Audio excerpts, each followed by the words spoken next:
and ABS. The fans jubilating and happy here. Look, okay, we came here to watch, but then we didn't see the game. But the good news is our team obviously now has about 24 points, 21 goals, leading Group B2. Incredible stuff. I mean, ridiculous actually, very laughable.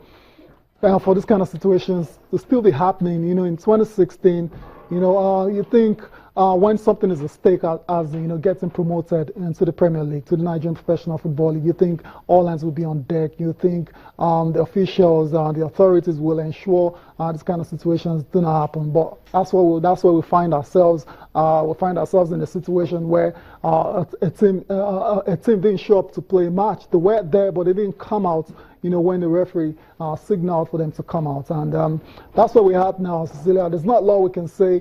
The authorities, the officials, they just got to resolve this particular matter. I imagine there are rules, you know, laid down rules, Cecilia, so they will have to follow it to the letter. It's as simple as that. There's not two ways about it. Cecilia, there's not a lot we can say, but let's just, you know, go ahead and listen to what the officials, you know, have to say about this particular situation between Gateway FC and ABS. It's victory for all of us and a victory for entire Kwara fans. Today you can see that everybody is happy, everybody is gathered here, and we're also thankful to His Excellency the proprietor of the club, Senate President Bukola Saraki, for what he has done so far by instituting this football, which is a platform for youth. Today Kwarans are happy, all of us are happy, and he will be happy wherever he is, because you can see it here. It is 3.3 goals for us, awaiting Premiership. Yes, of course, they came with an antis, but we beat it ahead of them by ensuring that the security, which they are complaining of 50, we had about 75. You can see them here, and unknown to them that we are ahead of them, and we have gotten it. The NFF board, of course, I came here as president of Sports Rights Association of Nigeria to watch this match because of the sensitive nature of this match to Nigerians. Of course, you know, the winner today would have been campaigning in the Premiership, which has already happened. So there are laws guiding every action we take. And today the law of football has been invoked in the Lorin, and on technical ground, ABS has won this match. But what I must say is this issue that led to this technical victory is not what we expected.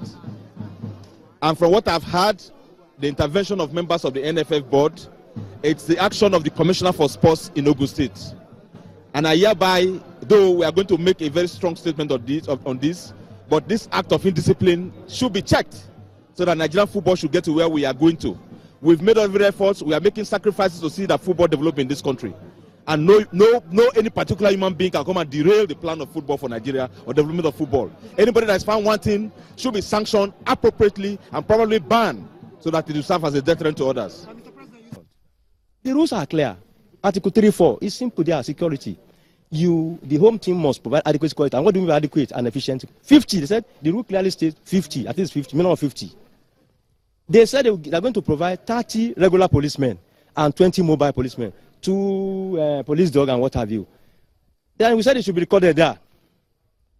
In the evening, you saw what happened there. You see this counting number of policemen there. They were not up initially at the start of the match, they were not up to 20. Later they went to reinforce, they were not up to 25. The irony of it, there was a reporting time. They said we should report 2:30. We were there 2:15. They didn't allow us our players to enter into the main bowl of the stadium.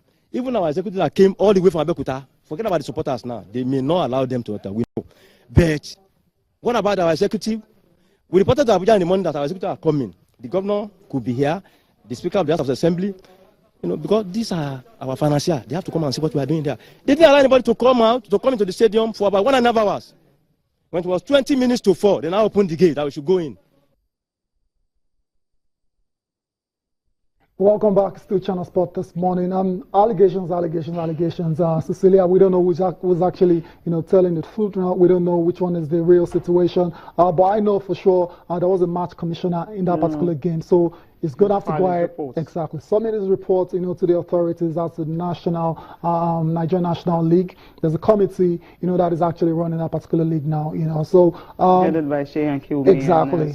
Exactly. Good job in that. Yeah. So it's in their hands now, really. There's not a lot we can say about that. But what is obvious is that this game, though, I don't think there's going to be any replay or something. I think maybe they just look at it, maybe do a boardroom point or something. Yes, but then, since they refused to play, it's clear. Come on, you didn't want to play because another thing is home. According to what he cited, he must have about 50 police, 50 security personnel, they had close to 25. So why did the home team not provide as much as that? Maybe they should have gone ahead to play the game, and after that they can now file in their complaints and something. Cecilia, we but have refusing to play, it's something else. We have to be careful. Okay, that's why initially I said allegations. I wasn't there, so I can't say for sure if they actually had up to 50 police, you know, in that particular stadium. I can't say for sure. So it's on the match and commissioner to, you know, submit his report and to take it from there. I mean, the situation reminds me of what happened to Heartland, you know, at the end of the season. They shot themselves in the foot. I mean, you know, you didn't like the fact that goal was disallowed, but you refused to play the game.